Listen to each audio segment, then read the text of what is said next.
Imagine the evening of April 14th, 1912.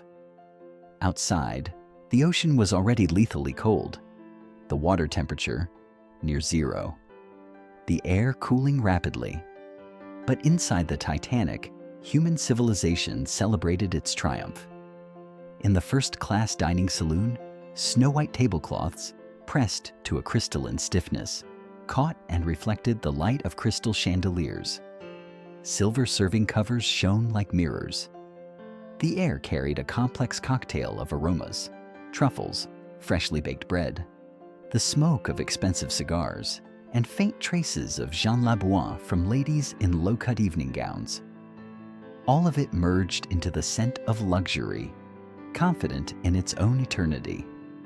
This was the most elaborate and expensive dinner in the history of seafaring. The people seated at these tables owned the world. They believed that steel and steam had made them invulnerable. But within a few hours, this feast would become the final meal of the condemned. This is a story about what was eaten by those who went down in tuxedos and by those who were never given a chance at salvation. For the elite, dinner on the Titanic was a ritual. The menu consisted of 10 courses. This was not simply food, but a demonstration of technological supremacy. Fresh ingredients in the middle of the ocean, a miracle reserved for gods. The dinner opened with oysters and lobster, delicacies that demanded icy freshness. Then came consommé Olga, a perfectly clear broth, a symbol of the immaculate purity of French cuisine. The main course followed. Lamb with mint sauce, served just minutes before the iceberg tore open the ship's hull. After that came courses that no longer needed to be remembered. Fish, sorbets, cheeses, desserts. They were not meant to impress the palate. They were meant to display time that could be spent without counting. That evening, silverware stood on the tables that would soon litter the ocean floor. Waiters in white gloves served punch romaine, an icy cocktail designed to cleanse the palate before the next course. The irony was absolute. The ice cooling their drinks was already waiting for them just beyond the rail.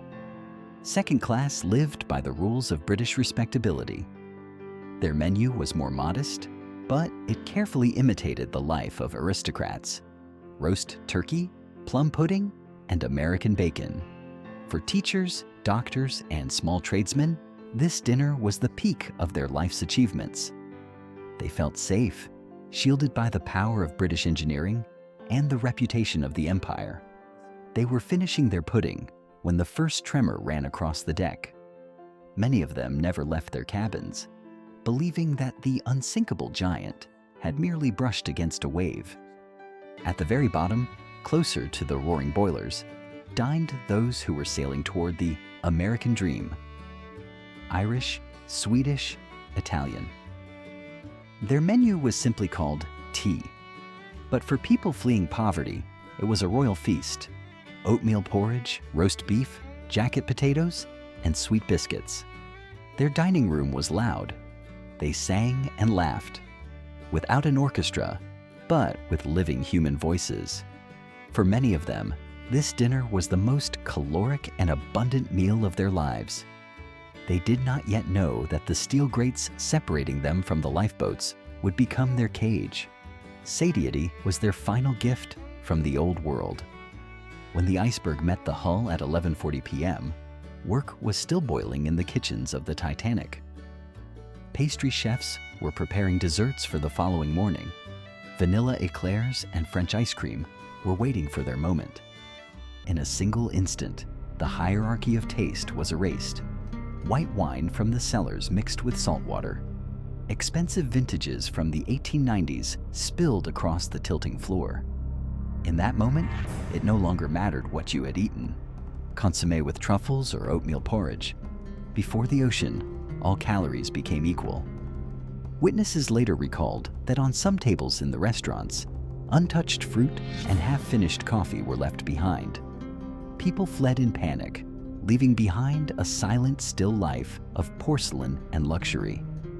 The head chef of the a la carte restaurant Luigi Gatti, perished together with his team.